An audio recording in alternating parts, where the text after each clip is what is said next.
கத்து தம்பி சேனலுக்கு உங்கள் அன்போடு வரவேற்கிறேன். இன்றைக்கி நாம் பார்க்க போகிறது ஒரு சூப்பரான குழந்தைங்களுக்கு தேவையான ஸ்நாக்ஸுங்க. டெய்லி காலையில் இட்லி டிஃபனுக்கு பதில் இதை ஒரு மாதலாக பண்ணி பாருங்கள். Pancake, vegetable pancake. அதுக்கு பார்த்திங்கன்னா கேரட் எடுத்து வச்சுருக்கேன், பச்சை மிளகாய், பூண்டு, காலிஃப்ளவர், கொத்தமல்லி, பட்டாணி, கோஸு எடுத்து வச்சுருக்கேங்க. கேப்சிகமும் நறுக்கி வச்சுருக்கேன். இந்த பக்கம் கேப்சிகம் நறுக்கி வச்சுருக்கேன். கோஸ் எல்லாம் துருவிருக்கேன். கேப்சிகம் வந்து மெல்லிஸாக சீவி வச்சுருக்கேன். அவ்வளோதாங்க இதுக்கு தேவையான. அப்புறம் கோதுமை மாவு 1/4 கப்பு. இப்போது எப்படி பண்ணுறதுன்னு பார்த்தலாம். ரொம்ப ஈஸியாக ஒரு 10 நிமிஷத்தில் நம்ம இந்த டிஃபனை செஞ்சிடலாங்க. இங்கே ஒரு கடாய் வச்சுருக்கேன். இதில் பார்த்தீங்கன்னா காலிஃப்ளவர், கேரட், பச்சை மிளகாய், கோஸு, கொத்தமல்லி இலை, பட்டாணி எல்லாத்தையும் சேர்த்துடலாம்.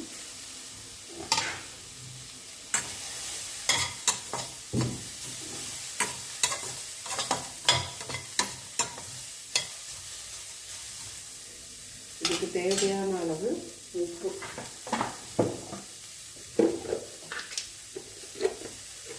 அதாவது இந்த வெஜிடபிள் வதங்கிறதுக்கு மட்டும்தான் சேர்க்குறேன்.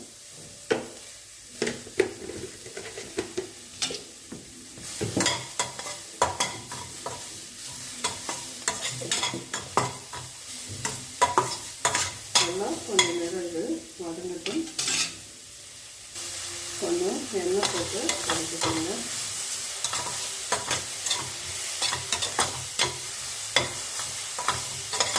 ஏன்னா இந்த பட்டாணி வந்து கொஞ்சம் நேரம் வதங்கணும். மற்றபடி கோஸு, கேரட்லாம் 6 வேக்காடுனா போதும்.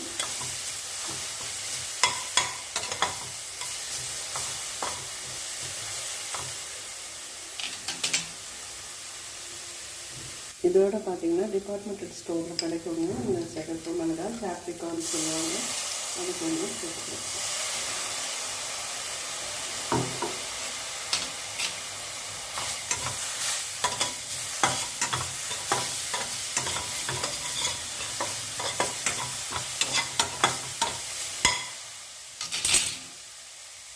இப்போ இதோட சீரகத்தூள்,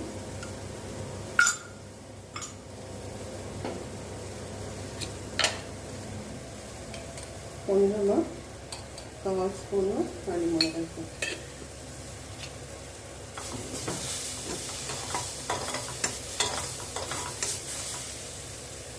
இப்போது இதோட 1/4 கிளாஸ்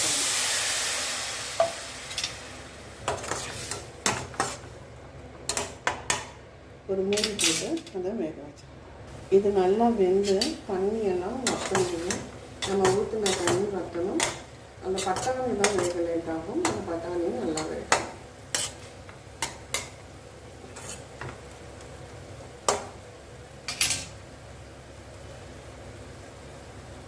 இப்போ பாருங்கள் எல்லாம் வெந்தாச்சு. தண்ணி ஓரளவு வற்றியாச்சு.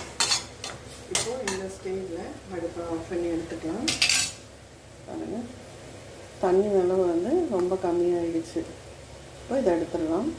இது இப்போ சூடாக இருக்குது இல்லைங்களா, இது கொஞ்சம் நேரம் நமக்கு லைட்டாக வார்ம் ஆகட்டும், பார்க்கலாம். இப்போ பார்த்தீங்கன்னா இது ஆறி இருக்குது. இப்போது 1/4 கப்பு கோதுமை மாவு,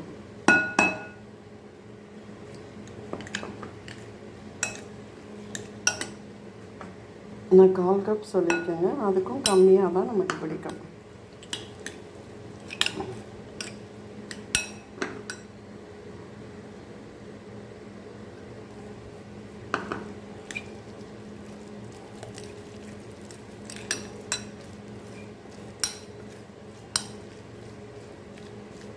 நீங்கள் வெங்காயம் தேவைப்பட்டால் வெங்காயம் கூட சேர்த்துக்கலாம். இப்போது மாவு ரெடி ஆகிடுது. இப்போ நம்ம எடுத்து போடலாம். 1/4 கப்புக்கு கம்மியாக தான் ஆகிருக்கு. மிச்சம் மாவு இருக்குது பாருங்கள். பார்த்திங்கன்னா ஒரு பேன் தோசைக்கல் வச்சுருக்கேன். தவாவில் கொஞ்சமாக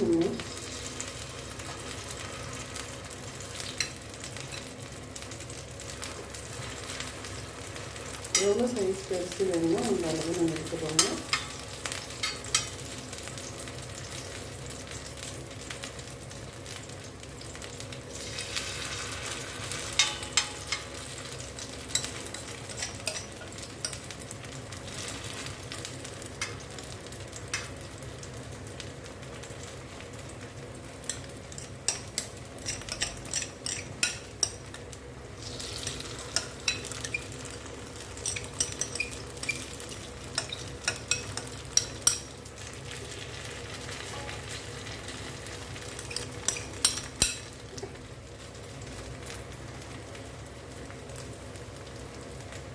நல்லா சிம் பண்ணிவிட்டு வேக விட்டு எடுக்கணும். நான் சொன்ன மாதிரி இதில் வெங்காயம் வேணும்னா வெங்காயம் போட்டுக்கலாம். மெதுவாக வேகட்டும், ஃபுல்லாக சிம்மில் வச்சுக்கோங்க. இது நான் கொஞ்சம் பெருசாக பேன் கேக் போட்டிருக்கேன். எவ்வளோ பெருசு வேணுமோ அந்த அளவு சைஸை பார்த்துக்கணும்.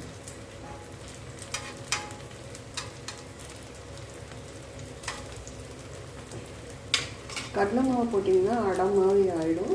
அதனால் கோதுமை மாவு பார்த்துட்டு சேர்த்துக்கோங்க. இப்போ இது வெந்து முடிக்கட்டும், பார்க்கலாம். வேகலைன்னா உங்களுக்கு திருப்ப முடியாது, அது உடஞ்சி வந்துடும். வெந்த பிறகு மெதுவாக செக் பண்ணுங்க, இல்லைன்னா பிரிஞ்சிடும்.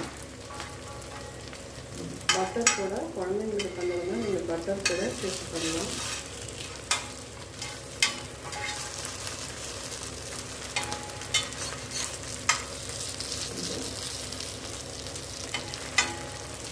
நல்ல சுட சுட உங்களுக்கு கார சட்னி வச்சு சாப்பிட்லாம். சாஸ் இல்லைன்னா சாஸு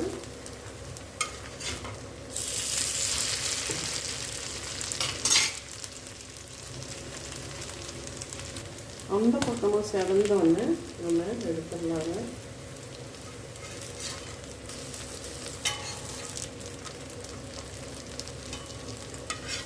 ரெண்டு பக்கமும் நல்லா கலர்ஃபுல்லாக செய்யணும்.